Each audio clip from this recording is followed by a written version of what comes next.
아멘. 자리에 편히 앉아 주시 바랍니다. 한 주간도 평안하셨습니까? 우리 새해 첫 안식일 처음 인사를 나누는 시간입니다. 우리 할렐루야로 반갑게 인사하시겠습니다. 할렐루야, 할렐루야. 26년 새해에도 주님의 은총과 평강이 여러분의 삶과 가정과 그리고 우리 교회에 지금부터 영혼까지 충만하길 주님의 이름으로 축원드립니다. 우리 옆에 계신 형제자매님들도 마주보시고 우리 새해 우리 인사 나누겠습니다. 새해에도 주 안에서 행복하세요.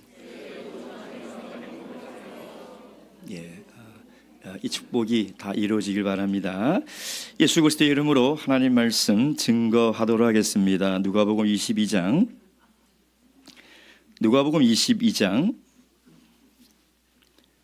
19절 20절만 읽겠습니다.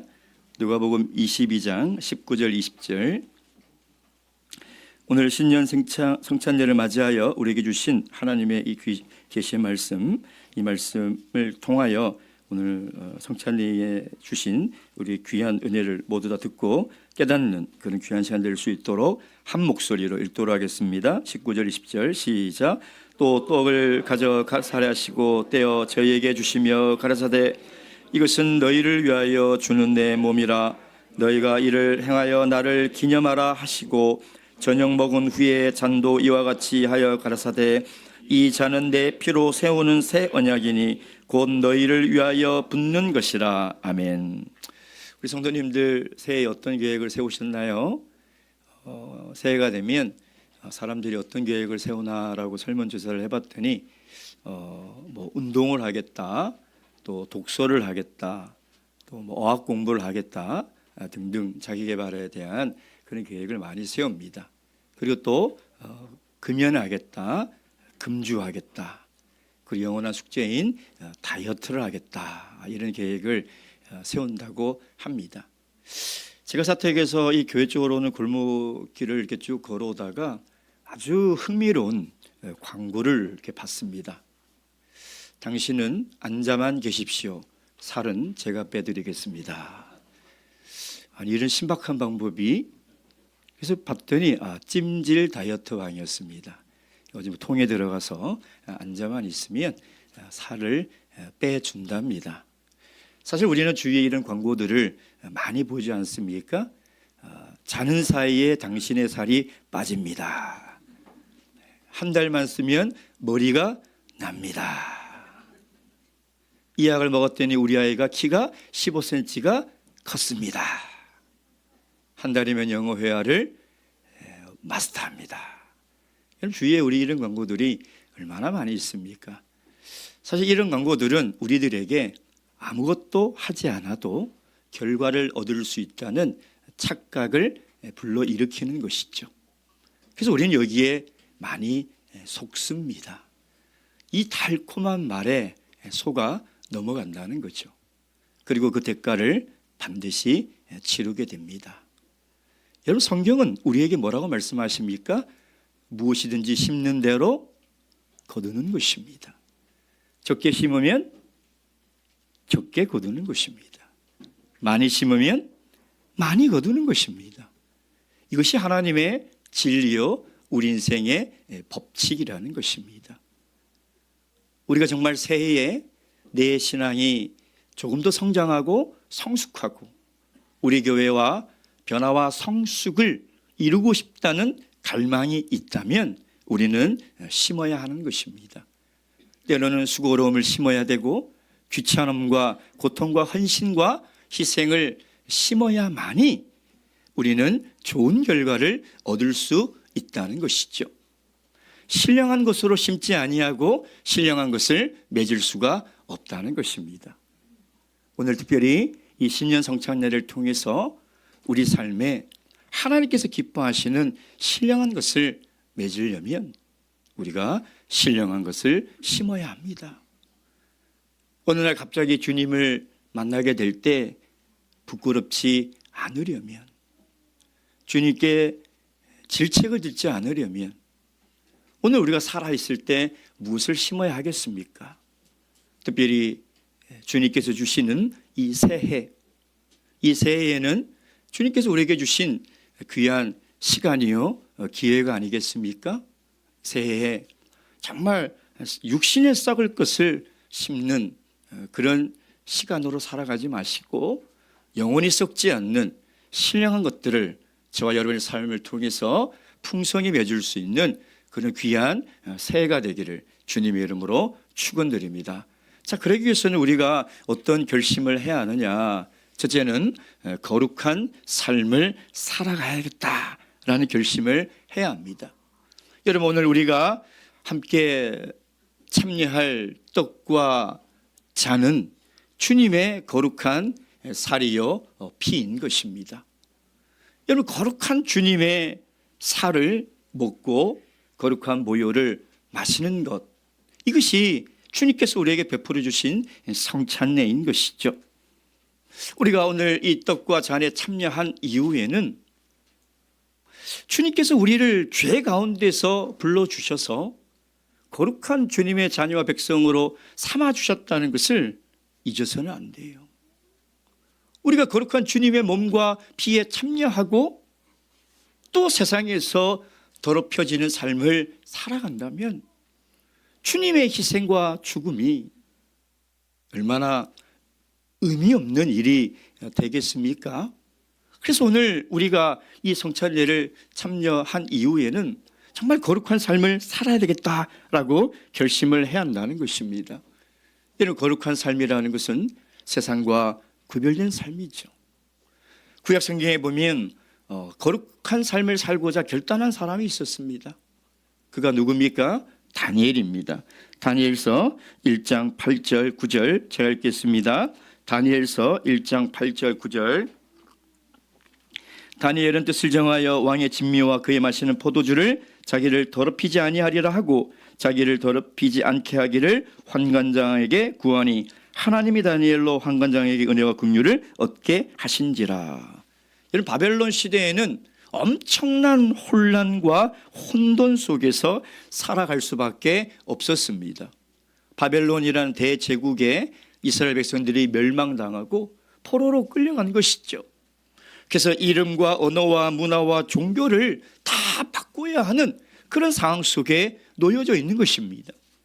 여러분, 그 당시의 사람들은 오늘 이 시대의 그리스도인들보다 훨씬 신앙을 지키기 어려운, 아니 불가능한 시대에 살았던 사람들입니다. 그들에게는 선택이 딱 두 가지예요. 첫째는 바벨론의 대제국에서 요구하는 모든 것을 수용하면서 그래도 목숨을 유지하며 살아가는 것. 둘째는 그것을 신앙인으로서 거절하고 순교자적인 삶을 살아가는 것. 둘 중에 하나밖에 없는 것입니다. 다니엘은 무엇을 선택했습니까? 무엇을 선택했습니까? 오늘 이 8절의 말씀에 보면 이렇게 되어 있습니다. 다니엘은 뜻을 정하여 어떤 결심을 하게 되었습니까? 왕의 진미를 먹지 않겠다는 것입니다. 왕의 명령을 듣지 않겠다는 것입니다. 여러분, 당시 왕의 명령을 듣지 않는다는 것은 죽는 것입니다. 내가 왕의 명령을 거부한다는 것은 내가 죽겠다는 것입니다.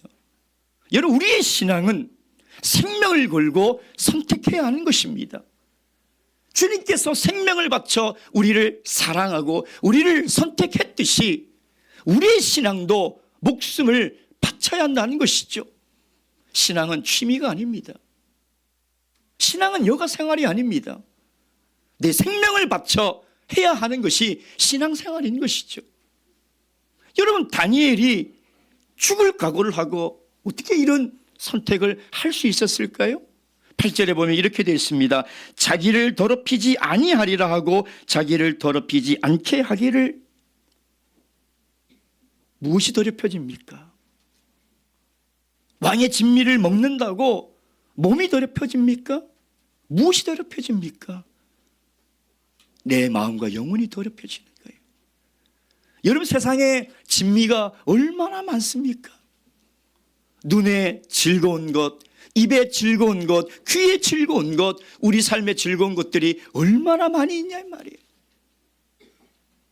여러분, 그런 것들을 내가 먹고 마시고 즐긴다면 내 영혼은 더럽혀지는 거예요. 그래서 우리가 결심해야 돼요. 정말 세상과 다른 구별된 거룩한 삶을 살아가야겠다. 26년 새해에는 세상이 주는 그런 즐거움에 내가 유혹당하지 말고 거룩한 주님의 백성으로서의 삶을 살아가야 되겠다라고 결심해야 한다는 거예요. 지금 수많은 사람들이요, 이 세상에 주는 진미에 다 중독이 되어 있습니다. 중독이라는 건 뭐냐면, 중독의 사전적 의미는 이래요. 무슨 일에 습관적으로 집중하고 열중하는 것. 습관적이라는 거예요. 습관적. 다시 얘기하면 그것들을 내가 자꾸 듣고 보고 먹고 즐기는 순간 나중에는 내 의지와 상관없이 그 일에 열중하게 된다는 거예요.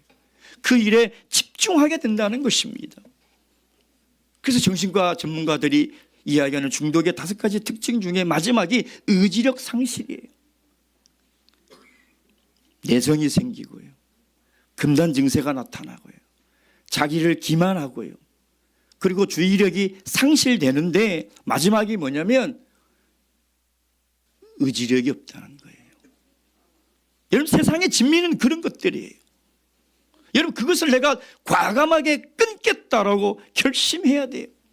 세상 사람들이 금연하고 금주하겠다고 결심하듯이 우리 그리스도인들도 세상의 진미를 내가 먹지 않겠다, 그것을 보지 않겠다, 그것을 내가 즐기지 않겠다 라는 결심이 있어야 돼요. 그래야 오늘 주님께서 죽음으로 우리에게 베풀어 주신 이 성찬의 의미가 우리의 삶 속에서 살아나는 거예요. 그런 결심이 있어야 돼요. 뿐만 아니라 내가 해야겠다는 결심도 있어야 합니다. 다니엘서 6장 10절 말씀, 다니엘서 6장 10절 말씀 제가 읽겠습니다. 다니엘이 이 조서에 의인이 지킨 것을 알고도 자기 집에 돌아가서는 그 방에 예루살렘으로 향하여 열린 창에서 전에 행하던 대로 하루 3번씩 무릎을 꿇고 기도하며 그 하나님께 감사하였더라. 다니엘서 9장 3절, 다니엘서 9장 3절 내가 금식하며 베옷을 입고 죄를 무릅쓰고 주 하나님께 기도하며 간구하기를 결심하고. 여러분, 또한 우리가 세상과 구별된 거룩한 삶을 살아가려면 내가 해야겠다는 결심이 있어야 돼요. 가장 중요한 게 매일 기도하는 거예요. 매일 기도하는 것, 그리고 말씀 읽는 것, 그리고 안식일 준수하는 것. 여러분, 52주 안식일 온전히 지키십시오. 세상과 타협하지 마시고, 세상을 두려워하지 마시고, 창조주이신 하나님 아버지를 두려워하세요. 그 두려움이 있으면 우리가 안식일을 지킬 수 있습니다. 주님의 그 사랑을 깨닫는다면 안식일을 지킬 수 있는 거예요. 여러분, 이런 결심이 있어야 돼요. 그리고 저녁 예배 참석하기, 1인 1 봉사하기. 얼마나 신앙 안에서 우리가 해야 될 결심들이 많이 있습니까? 여러분, 그래서 이 오늘 성찬예를 통해서 내가 하지 말아야 될 것을 결심하시고 해야 될 것을 결심하셔야 돼요. 하지 말아야 되겠다는 것은 세상과 구별된 삶을 살아가겠다는 의지적 결단이며, 해야 되겠다는 결심은 26년 새해에는 하나님과 연합하여 동행하겠다는 결심이라는 것입니다. 오늘 이 성찬예를 통해서 이 귀한 결심들이 여러분의 심령 속에 일어나기를 주님의 이름으로 축원드립니다. 두 번째, 우리가 성찬예를 통해서 또 해야 될 결심이 있습니다. 그것은 바로 헌신과 충성된 삶을 살아가기를 결심해야 합니다. 말세를 살아가는 성도 중에 성도들에게 가장 중요한 게 있다면 깨어있는 거죠. 깨어있는 것. 깨어있는 것이 뭘까? 여러 가지가 있지만 그 중에 하나가 깨어 충성하는 거예요. 깨어 충성하는 거예요. 여러분, 왜 이런 말 하지 않습니까? 나중에 보자고 하는 사람 안 무섭다, 그런 말 하죠. 나중에 하겠다, 나중에 가겠다. 야, 나중에 밥 한번 먹자. 아무 의미 없는 말들이죠. 여러분, 우리가 하나님의 일에 내가 충성하고 봉사하고 헌신하는 결심도요, 나중에 하겠다. 형편이 되면 하겠다. 여러분, 이건 아무 의미 없는 결심입니다. 지금 해야 합니다. 이번에 하겠다. 지금 하겠다. 이런 결심이 있어야 돼요. 여러분, 요한계시록 2장에 보면 사모나 교회에 주님의 사자가 이렇게 얘기합니다. 내가 장차 받을 고난을 두려워 말라. 볼지어다 마귀가 장차 너희 가운데서 몇 사람을 오게 던져 시험을 받게 하리니 너희가 10일 동안 환난을 받으리라. 내가 죽도록 충성하라. 그리하면 내가 생명의 면류관을 내게 주리라. 여러분, 서머나 교회는요, 교회 안과 밖으로 핍박과 혼란이 어마어마한 게 힘든 교회였습니다. 그리고 경제적으로 굉장히 궁핍한 교회였어요. 여러분, 이런 상황에 처해 있는 교회와 성도가 있다면 무엇이 필요할까요? 주님의 위로가 필요합니다.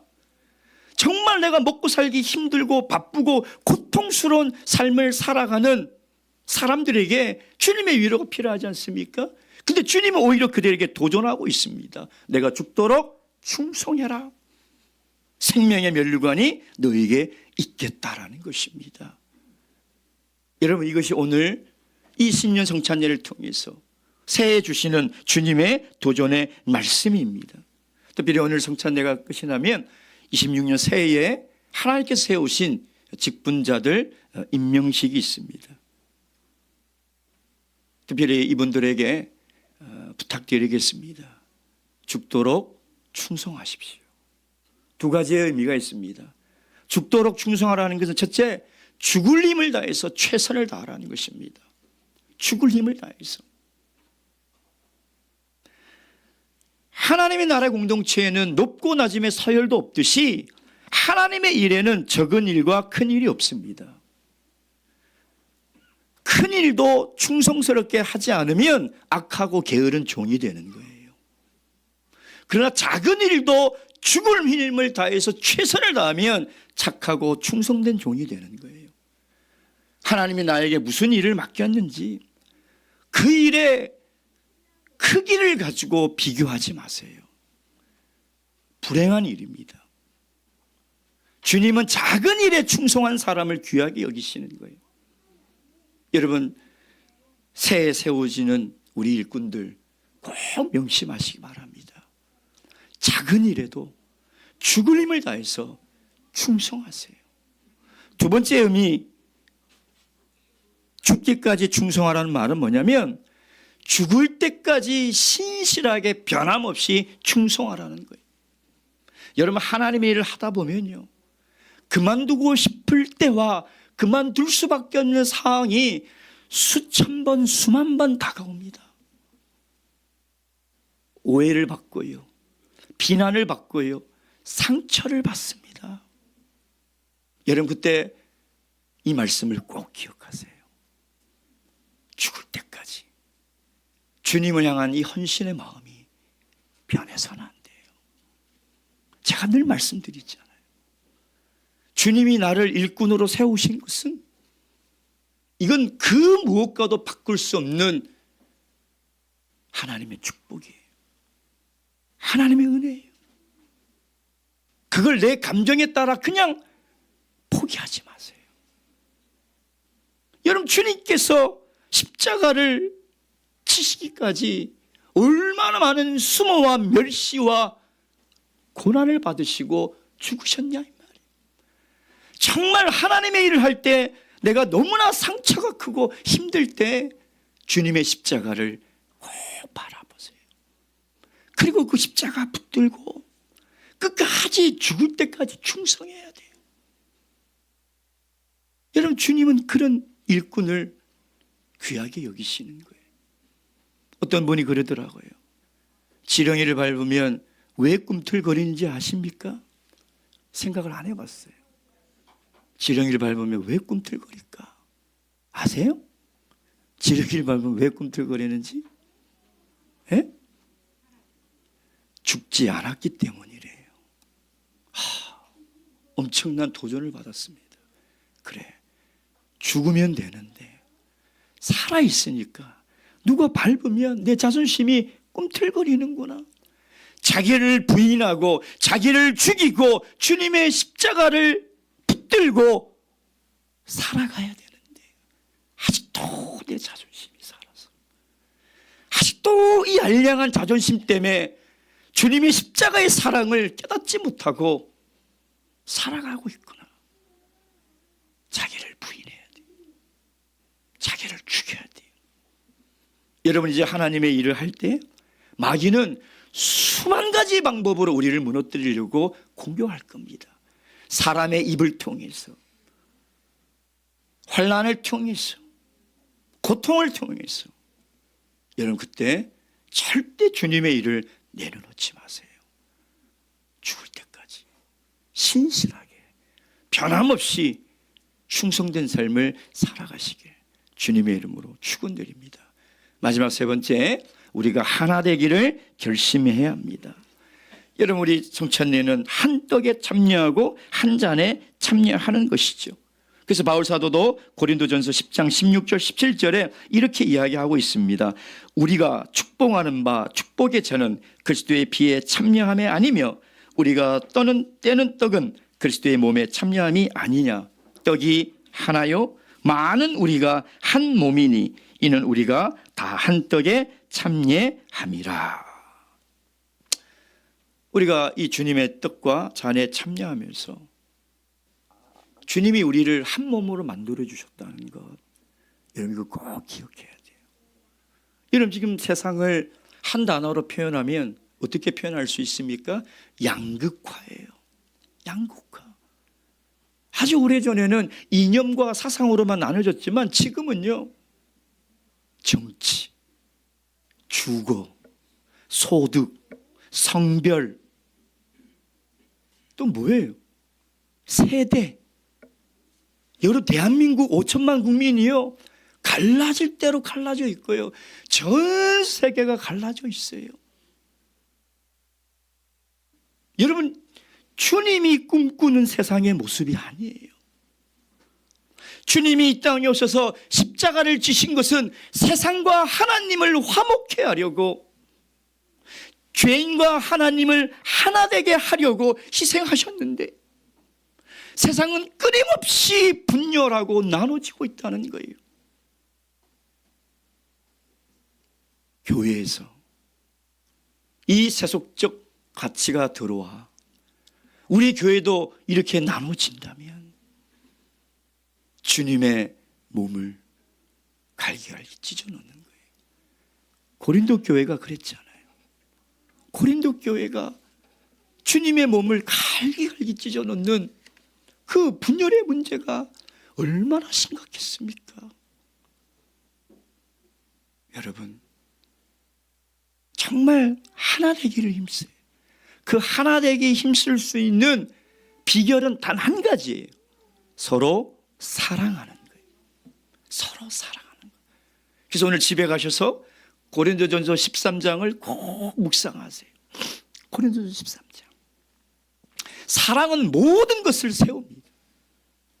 사랑은 모든 것을 세워요. 사랑 없는 여러분의 헌신, 사랑 없는 여러분의 봉사, 사랑 없는 여러분의 충성은 교회를 무너뜨릴 수 있어요.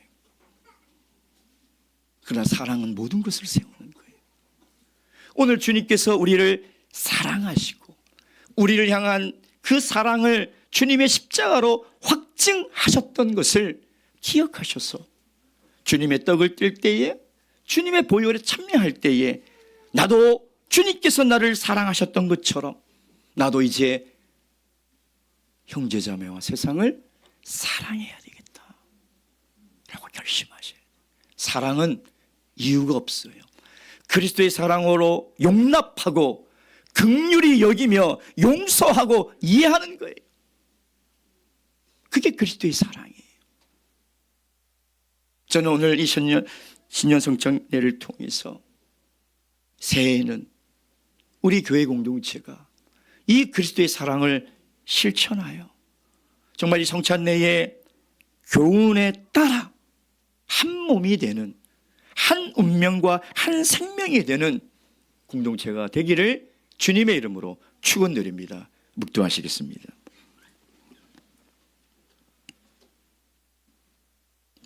할렐루야. 아멘. 우리 떡을 이어서 떡을 축사하고 함께 떡에 참여하도록 하겠습니다.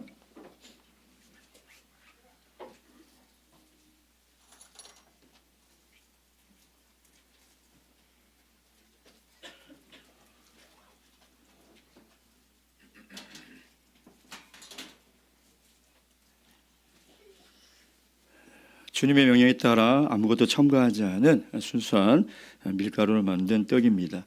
우리가 믿음으로 축사 기도 후에는 거룩한 주님의 몸이 됨을 믿고 함께 믿음으로 축사 기도 하시도록 하겠습니다. 할렐루야. 거룩하신 하나님 아버지, 새해 첫 안식일 예배를 맞이하여 우리를 이 거룩한 주님의 몸에 참여하게 하시니 진심으로 감사를 드립니다. 주님, 우리가 아직 죄인 되었을 때에 우리를 위하여 자기 몸을 찢으시고 십자가에서 죽기까지 순종하신 주 예수 그리스도의 사랑을 기억하게 도와 주시옵소서. 이 떡은 우리의 배를 채우는 떡이 아니라 우리의 죄를 담당하신 주님의 거룩한 몸을 기념하는 떡인 줄 믿습니다. 다니엘이 뜻을 정하여 자기를 더럽히지 않기로 결심하였던 것처럼 이 성찬의 떡에 참여한 우리 모든 성도가 새해에는 세상과 구별된 거룩한 삶을 살기로 마음의 뜻을 정하게 도와 주시옵소서. 주님, 우리가 하지 말아야 할 것을 끊어내게 하시고 마땅히 해야 할 것들을 말씀에 순종하며 기쁨으로 붙들게 살아갈 수 있도록 인도하여 주시옵소서. 주님, 이 떡을 받을 때에 우리의 몸과 마음을 새롭게 하시고 옛사람을 벗고 새사람으로 살게 하여 주시옵고 2026년 새해에 허락하신 하늘의 놀라운 은혜와 은총을 이 자리에 허락하시고 부어 주시옵소서. 이 떡을 축사 이후에 영적으로 주님의 몸으로 변화됨을 믿사오며 예수 그리스도의 이름으로 축사하기도 드렸습니다. 할렐루야. 아멘. 다 함께 찬송가 부록 8장 하시겠습니다.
한번 받으시고 가지고 계시다가 다 함께 감사 묵도하시고 함께 드시겠습니다.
혹시 세례를 아직 받지 않으신 분이 오늘 성찬에 참여하신다면 다음에 세례를 받으시고 참여해 주시기 바랍니다.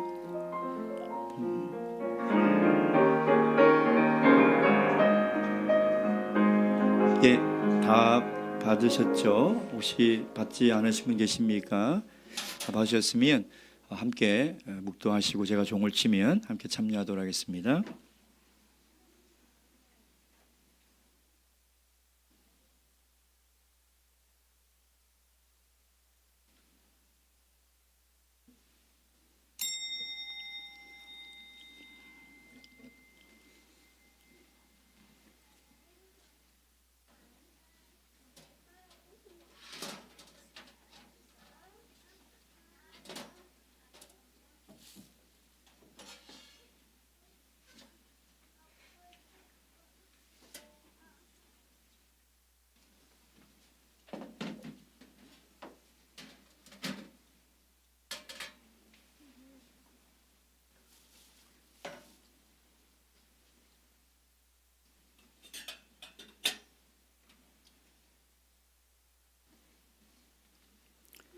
이어서 잔에 축사하도록 하겠습니다. 동일하게 아무것도 첨가하지 않은 순수한 포도즙으로 만든 포도즙입니다.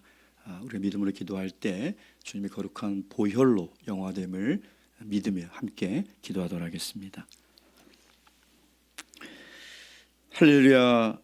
자비와 은혜가 충만하신 하나님 아버지, 이제 우리가 받는 이 잔은 우리 주 예수 그리스도의 피로 세우신 새 언약의 잔인 줄 믿습니다. 주님, 이 잔에는 우리의 죄를 씻기신 보혈의 은혜가 담겨 있고 우리를 하나 되게 하신 사랑이 담겨 있음을 고백합니다. 십자가에서 흘리신 그 피로 원수되었던 우리를 하나님과 화목하게 하시고 서로 다른 우리를 한 몸된 교회로 불러주시니 진심으로 감사를 드립니다. 주님, 우리 모든 성도님들이 이 잔을 받을 때에 죽도록 충성하라 하신 주님의 음성을 우리의 심령 깊이 새기게 도와주시옵소서. 나중이 아니라 지금, 형편이 좋아진 후가 아니라 오늘 주님이 주신 시간과 건강과 기회 속에서 충성되게 헌신하는 성도들이 될 수 있도록 주님 도와주시옵소서. 또한 이 잔을 통해 분열의 영은 떠나가게 하시고 주님의 사랑 안에서 서로 용서하며 품으며 한 떡에 참여하는 한 몸 공동체가 될 수 있도록 굳게 세워 주시옵소서. 주님, 이 잔을 주님의 피로 믿으며 받사오며 주의 죽으심을 오실 때까지 증거하는 복된 성찬이 되게 축복하여 주시옵소서. 우리 주 예수 그리스도의 이름으로 축사기도 드렸습니다. 할렐루야, 아멘. 찬송가 부록 9장 하도록 하겠습니다.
받으시고 각자 감사 묵도하시고 참여하시기 바랍니다.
144장 하시겠습니다. 찬송가 144장.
혹시 떡에 참여한 이후에 잔을 받지 못하신 성도님 계십니까? 없으면 우리 묵도하고 정찬례 마치도록 하겠습니다. 묵도하시겠습니다.